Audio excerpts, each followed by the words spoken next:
What if I told you something? The history you learned is missing a secret, a dangerous one. In 2025, scientists dug near a town in southern Israel. They found something, a workshop. It was 5,500 years old. It made razor-sharp blades by the hundreds. But this discovery does more than change tool-making grades.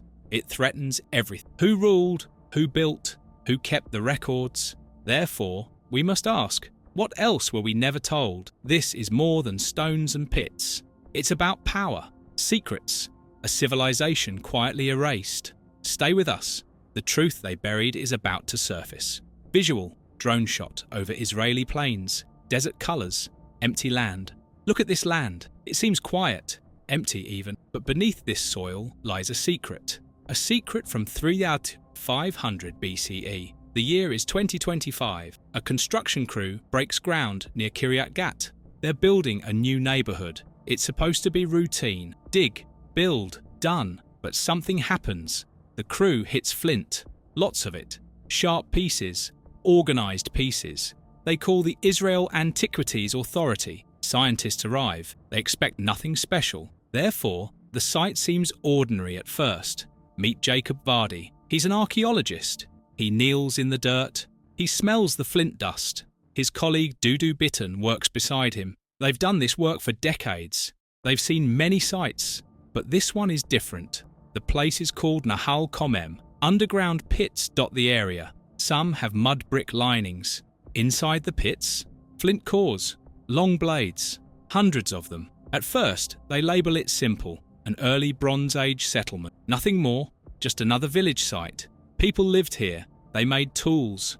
End of story. Therefore, the team files standard reports. But then the mystery starts. These blades are over 500 years old. That's rare, very rare. History books talk about big cities, bronze tools, advanced metalwork, not flint blade workshops. Not like this.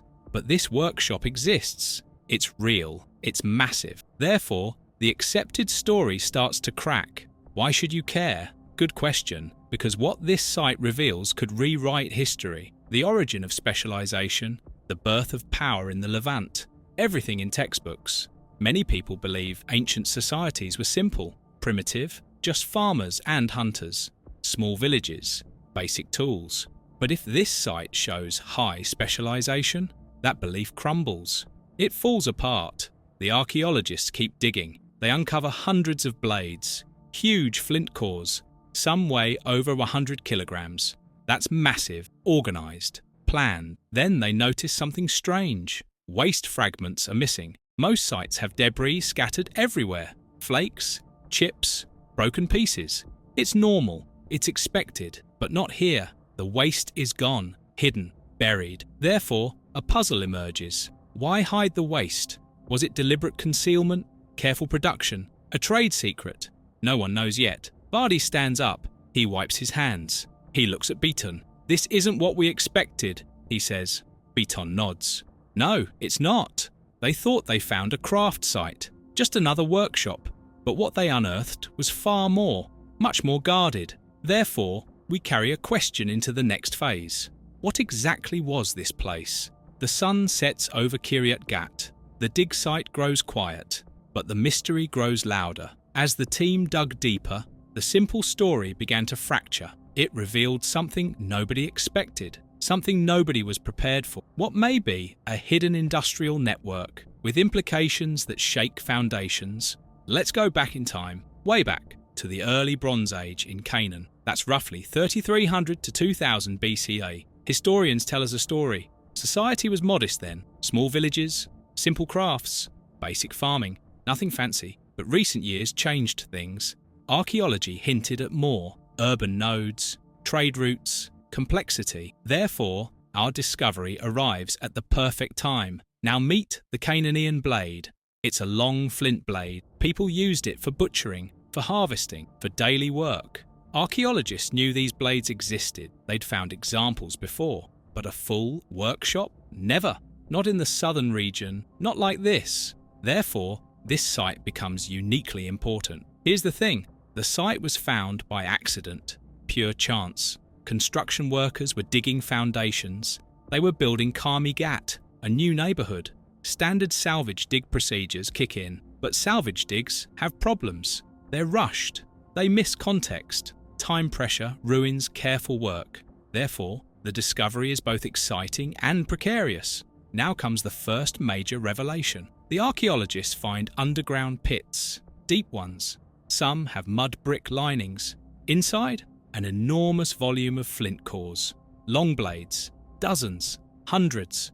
The scale is massive. This indicates mass production, industrial level output. But mass production was supposed to come later, much later, with bronze factories, with metalworking, not flint blade workshops. Therefore, this challenges the timeline. Everything we thought about technology development, evidence surfaces.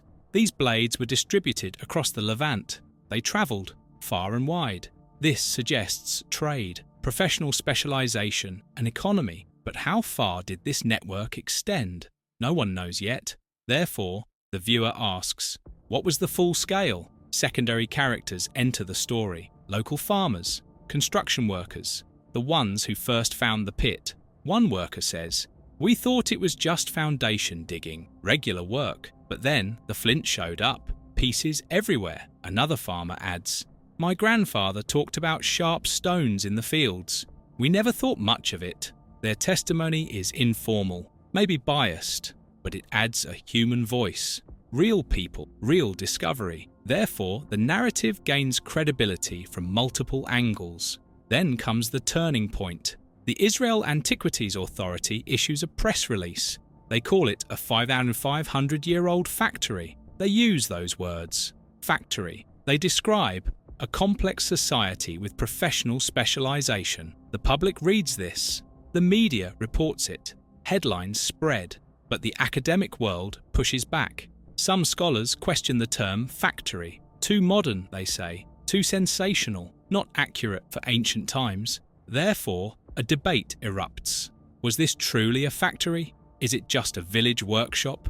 Or something far more powerful? The engine of a hidden industry? Something that built a civilization? The question hangs in the air, unresolved, tense. Was this simply an ancient village workshop? Or something far more powerful? The engine of a hidden industry that built a civilization? As researchers dug deeper into the pits, evidence surfaced. The site didn't just produce tools, it manufactured power. But tracking that power meant stepping into an underworld of silence and secrecy. The conflict grows. Academic historians raise doubts.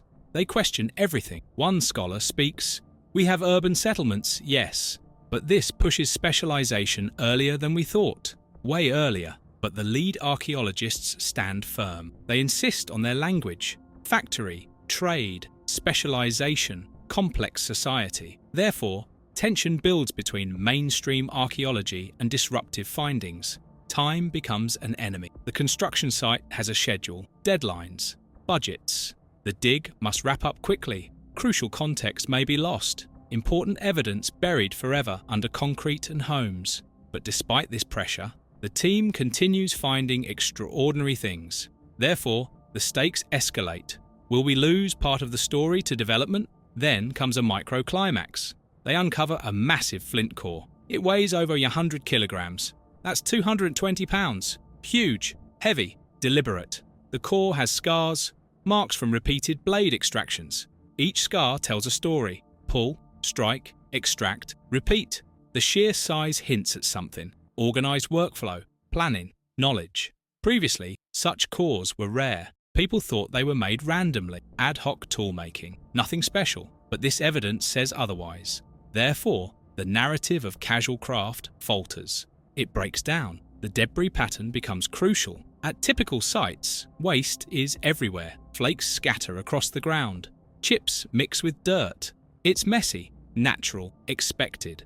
Not here. The debris seems removed, moved, hidden somewhere else. The team realizes something. This indicates secrecy, protection of knowledge. But why hide the waste? Therefore, hints emerge. An elite group, a guarded guild of craftsmen, keepers of secrets. Modern technology enters the picture. Lab technicians scan the blades. 3D imaging, computer analysis, microscopic examination. The results are stunning. Uniform blade length, consistent width, standardized thickness. These blades are identical, mass-produced, manufactured to specifications.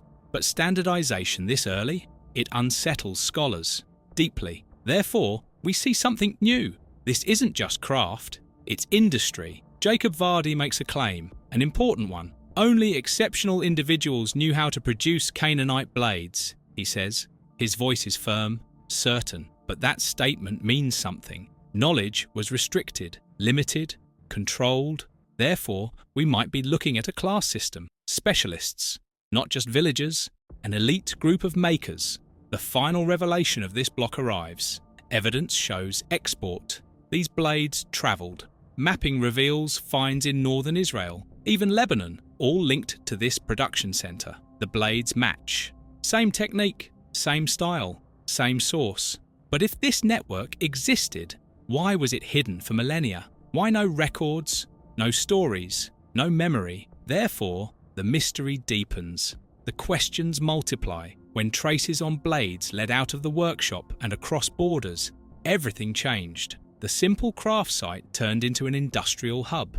And someone, it seems, didn't want us to know this. Multiple storylines collide. They crash together. The archaeological dig, academic scrutiny, local development interests. Each has different agendas, different goals, different needs. The developer wants quick clearance, build and profit. Academics want full study, every detail, every context. Archaeologists want preservation, protection, history saved, but their goals conflict. They clash. Therefore, pressure builds from all sides. Critical new information surfaces. A distribution map appears. It shows other sites, hundreds of kilometers away, all yielding Canaanite blades. Identical type, same production method. This suggests something big. A production distribution network, an economy, trade routes, commerce. But no records exist. Nothing. No written history. No archaeological documentation. Until now. Therefore, we confront a lost economy, erased from the record. A scholar steps forward. A Levantine trade specialist. She studies ancient commerce, exchange systems, economic networks. This could rewrite when specialization and trade began, she says. Her eyes are bright, excited. This region, this period, everything. But that threatens textbooks, decades of teaching, accepted knowledge, standard curriculum. Therefore, academic backlash begins. Some call it sensationalist, overblown, exaggerated. Personal stakes emerge. A local farmer holds flint pieces. He found them in his ploughed field. They were everywhere, he says, once hidden in plain sight. His hands are rough, weathered. He's worked this land for 40 years. His father before him, his grandfather before that. We always found these pieces, he continues, but people ignored us, said it was nothing, just old stones. But his finds were dismissed, until now. Therefore, tension grows between grassroots memory and scholarly neglect. The dig team makes another discovery, a major one, sealed underground pits, carefully constructed, lined with mud brick, possibly storage, maybe ritual space. The purpose remains unclear. The lead archaeologist speaks. We expected dwellings, houses, living spaces. He pauses, looks around. We found production vaults. But if these were vaults of knowledge, who guarded them? Who controlled access?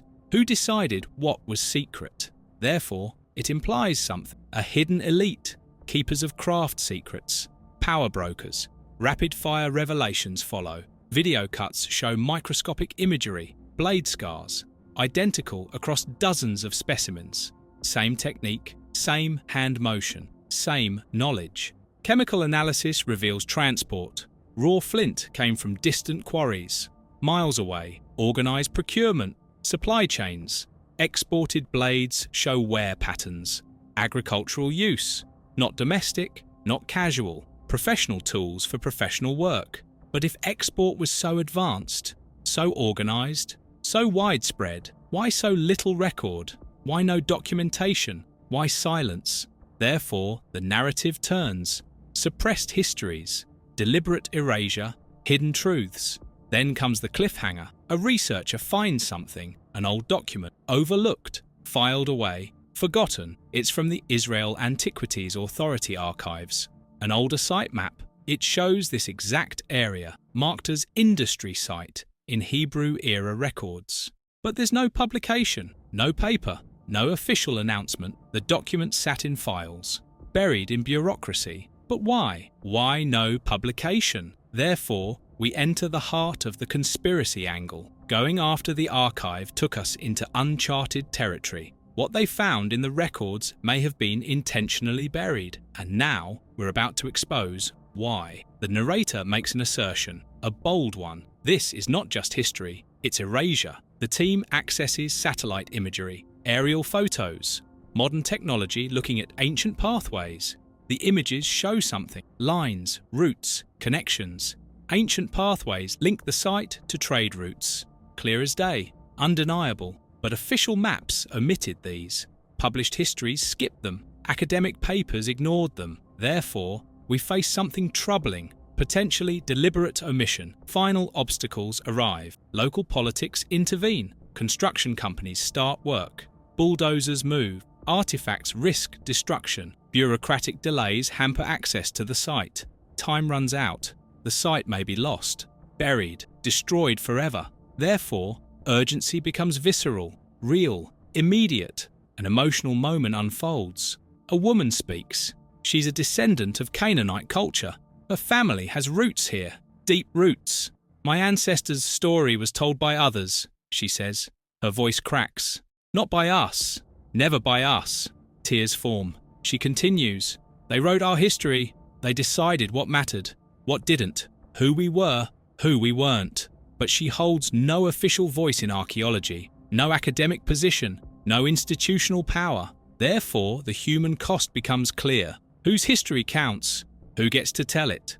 Who gets erased? A major reversal hits. Initially, the team believed one thing. The workshop served local agriculture, basic needs, village-level production. Now evidence shows different. Exports, elite control, restricted knowledge, power structures. But that means something big. The mainstream view of primitive villages is wrong, completely wrong. Therefore, the entire narrative changes. Early Bronze Age society was more complex, more organized, more sophisticated. All storylines converge. The manufacturing hub, the distribution network, the hidden archives, the suppressed technology. Together, they point somewhere. A civilization far more organized than believed, more advanced, more powerful. But questions remain. Who benefited? Who buried this knowledge? Who controlled the narrative? Who had power? Who lost it? Therefore, the viewer sits on edge, expecting climax, waiting for answers. Mini cliffhangers fire rapidly. Will the full archive be released? Will truth come out?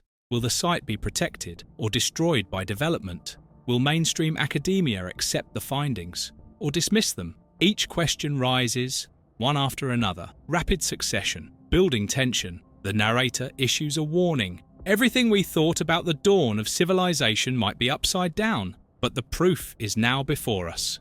But we still haven't seen the final piece, the ultimate evidence, the smoking gun. Therefore, we move into climax. Full momentum, no stopping. The moment arrives. The big one. The archaeologists unveil something, a sealed pit, different from the others, deeper, more protected. Inside, hundreds of identical long blades, organized in sets, grouped by size, arranged by type, and nearby, a mud brick structure with marks, symbols, writing, a ledger, an ancient ledger. This is the first time such a grouping has been found. For Canaanite blades, ever.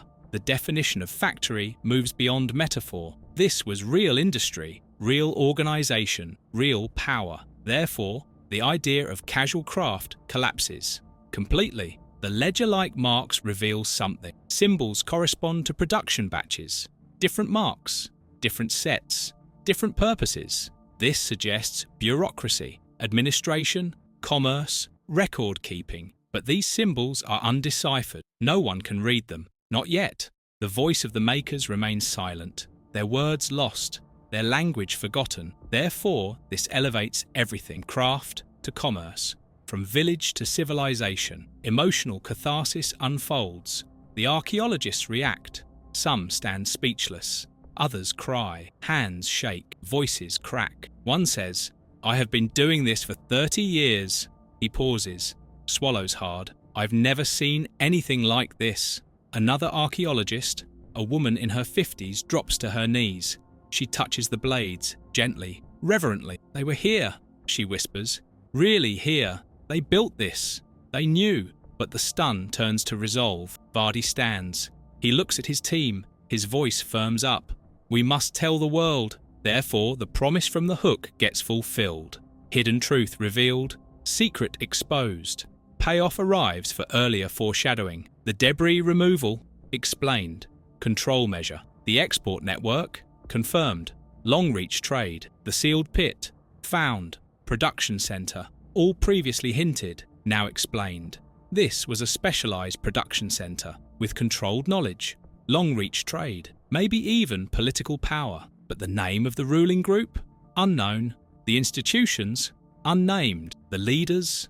Forgotten. Therefore, mystery still remains. But major resolution occurred. Broader implications emerge. This site suggests something. The roots of nation-building are older, more complex, more hidden than textbooks show. The narrator speaks.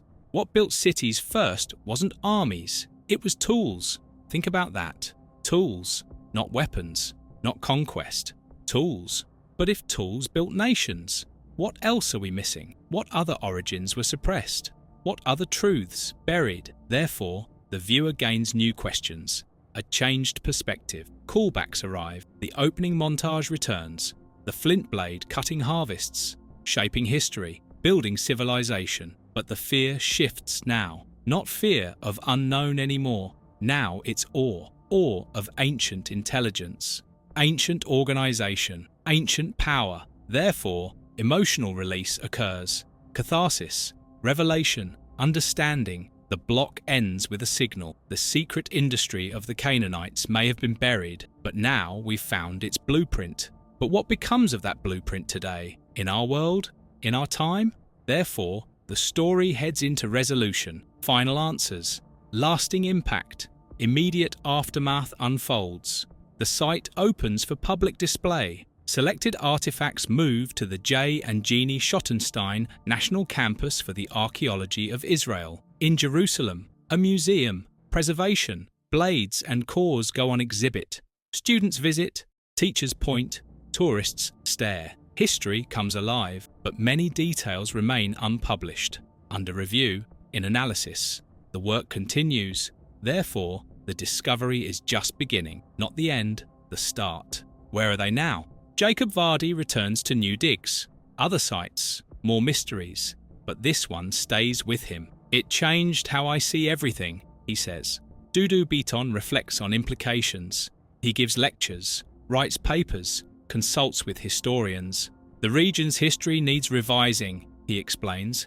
"Not small changes, major ones. Local community impact emerges. Construction paused. The site gets protection. Barriers go up. Security arrives. But tension remains.